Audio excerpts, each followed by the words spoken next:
ako ngayon kay Ate Edna. Ate Edna, ikaw na. Ate Edna. Okay. Pag po daw mahulugan ng ostya ang isang nagpapa-communion, ano po ang tamang procedure para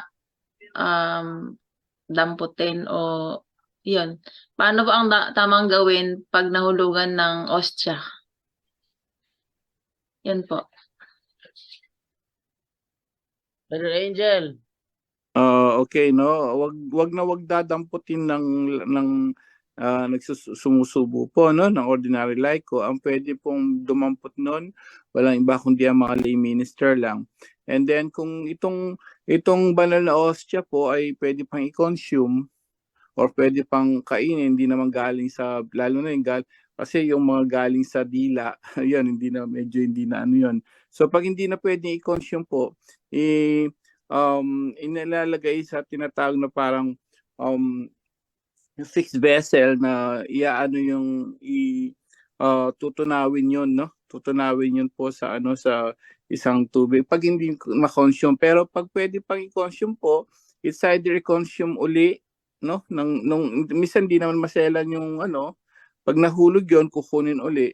Ipasubo uli kung okay lang sa kanya, o meron naman iba na medyo maselan, palitan na lang po. Pero yun po, pwedeng i-consume ng ng pare or ng lay minister, kapatid. So hindi basta-basta pwedeng galawin ng yung mga nahulog na banal na ostya. Ilalagay sa purifier o sa purificator.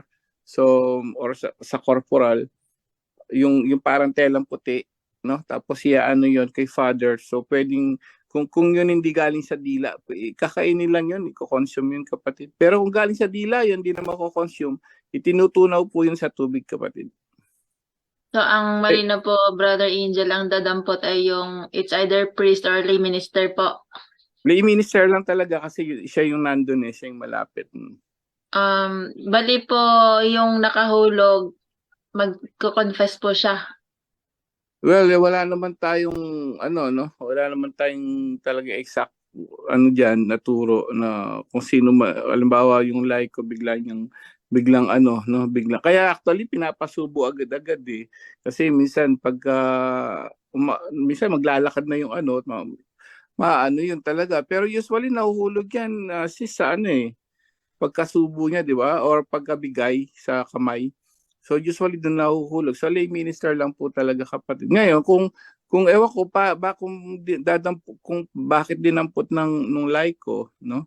Pero kung dinampot niya, well, wala naman pong yon. Wala tayong wala tayong doon na bawal damputin ng no?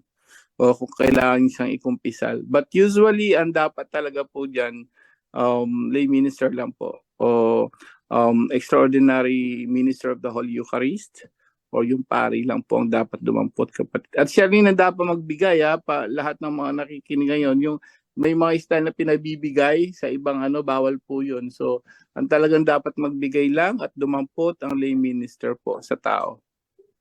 Hindi natin masyado kung dinampot niya, kung kasalanan, well, i-research pa natin yun kung siya dumampot, no? Kasi depende yon kung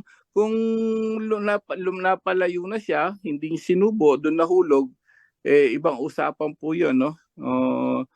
Titingnan natin yung batas para doon.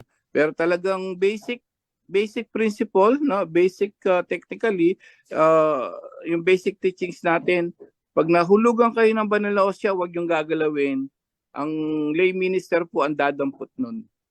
Yun po yung basic. Pero yung iba nun, hindi na ako pwede magbigay ng another details doon. Kung sa laiko ang nagsubo o dumampot, hindi po ako pwede magdagdag. Basically, lay minister lang po o kaya pare. Brother Angel, ang next question is, kailangan po daw ba mag-confession yung nakahulog? Yun nga yung sinasabi ko, no? Hindi ako pwedeng kasi bali sasabihin natin kasalanan ba yon. So hindi ko po pwedeng yun hangga't wala tayong mabibigyan ng basihan. Much better kung hindi tayo sure, yes, you can go to confession and confess that po para sigurado tayo. But more on details po, iaano ko yan, i-research ko po yan kasi wala na sa ano yan, sa batas na napag-aralan ko. Ang napag-aralan ko, dapat basic lang po talaga lay minister. Ngayon, kung kasalanan yon, kung laiko o ikukumpisal, much better po. Pwede nyo na pong masigurado tayo. Ikumpisal nyo na rin po, kapatid. Okay po.